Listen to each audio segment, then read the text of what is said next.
apa kabar? Assalamualaikum warahmatullahi wabarakatuh. Kembali di Bosu Channel. Pemberitaan selanjutnya yang sekarang ini masih menjadi pemberitaan utama di mana-mana yang mungkin saja ini menjadi sebuah pemberitaan yang lumayan menarik gitu kan mengenai kehadiran Megawati di Manisa BBSK. Karena kita lihat bahwa di Manisa BBSK sendiri Megawati walaupun dia menjadi pemain asing, namun dalam hal pembagian peran kemudian kita tahu juga bahwa banyak pemain-pemain dari lokal Turki yang ternyata mereka memiliki kemampuan yang tidak terlalu jauh ya dengan pemain-pemain asing, dan ini membuktikan bahwa Megawati akan memiliki peran yang tidak terlalu berat gitu kan, bergantung kepada dia, karena di Turki ini berbeda, pemain lokal memiliki kemampuan yang tidak berjauh-jauh berbeda dengan pemain asing, dan ini akhirnya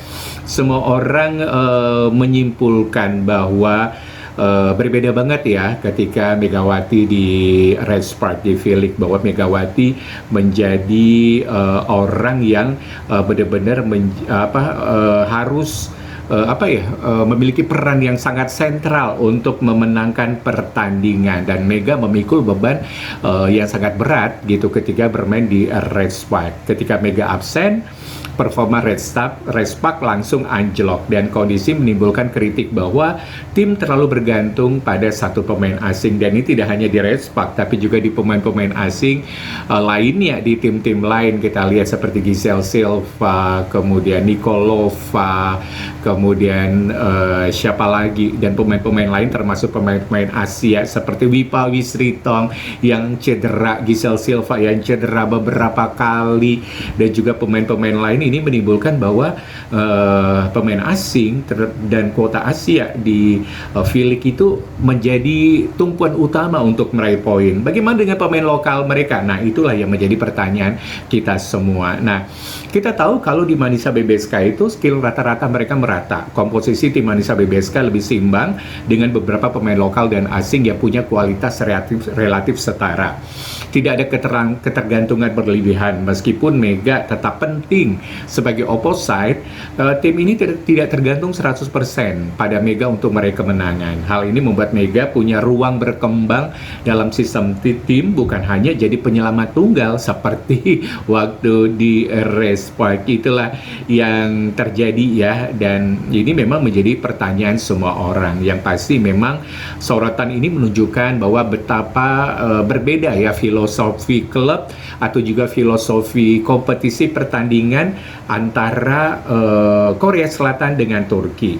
Dengan kualitas skuad sangat mempengaruhi beban seorang pemain asing, dan itulah mungkin yang membuat salah satu alasan mengapa Mega untuk sementara tidak memperpanjang kontrak gitu, apalagi cedera yang dia alami. Jadi semuanya orang membanding-bandingkan ya, dan ini memang tidak bisa disalahkan juga. Ini kan sudah merupakan peraturannya. Kofu yang membuat kebijakan dengan ketatnya pertandingan mereka dari putaran pertama sampai putaran ke-6, jadwal istirahat yang kurang dan masih banyak lagi, ini membuat pemain-pemain harus siap-siap gitu kan untuk menanggung beban yang sangat tinggi, intensitas pertandingan yang sangat ketat itu, terutama pemain asing dan Asia yang menjadi tulang punggung dari klub, dan ini akan terus berlanjut sampai di musim 2025-2026.